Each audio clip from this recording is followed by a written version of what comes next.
परंतु स्थिति आपके समक्ष है। वासुदेव कुटुंबकम एवं सर्वे भवन्तु सुखिनः विचारधारा वाला देश, जहां आज नक्सल समस्या ने गंभीर रूप धारण कर रखा है। प्रश्न उठता है, ये नक्सली है कौन?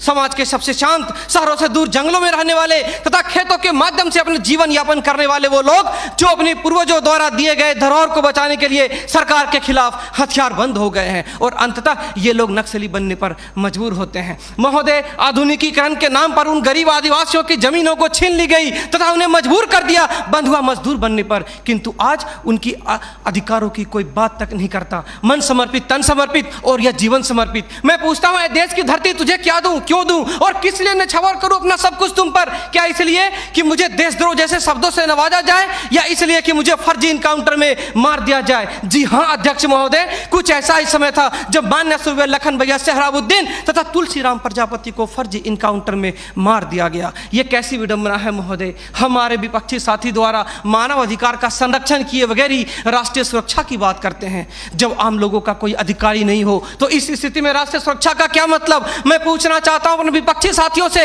वे किस राष्ट्रीय सुरक्षा की बात करते हैं? पुलिस हिरासत में अत्याचार व मौत, उन्नाव केस, किसानों द्वारा आत्महत्या या बिहार के शेल्टर होम में हुई मासूम बच्चों के साथ दरिंदगी, क्या यह है राष्ट्रीय सुरक्षा? राष्ट्रीय सुरक्षा का अर्थ सिर्फ सीमा की सुरक्षा नहीं बल्कि सीमा के अंदर रह रहे व्यक्तियों की सुरक्षा से भी है। अपने हक को मांगे जाने पर लोगों को नक्सली तथा आतंकवादी करार दिया जाता है तथा यह सुरक्षा देने वाले पुजारी आईपीसी की धारा 124A के तहत गिरफ्तार कर उन्हें देशद्रोह का मुकदमा चलाते हैं, फिर फर्जी इनकाउंटर में भी मार गिराते हैं। जबकि सुनील बत्रा बनाम दिल्ली प्रशासन में माननीय न्यायाधीश ने स्पष्ट किया है कि फर्जी इनकाउंटर हत्या के समान है।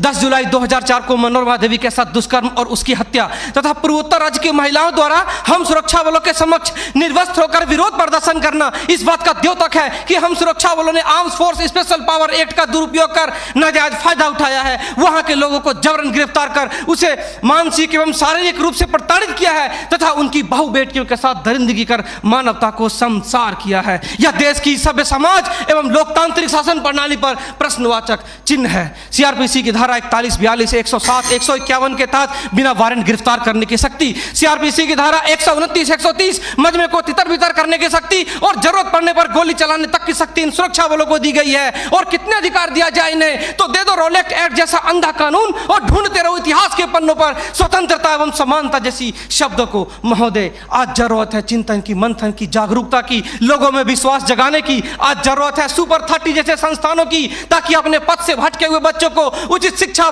भोजन इत्यादि का प्रबंध कराकर उसे विकास के सही मार्ग से जोड़ सके।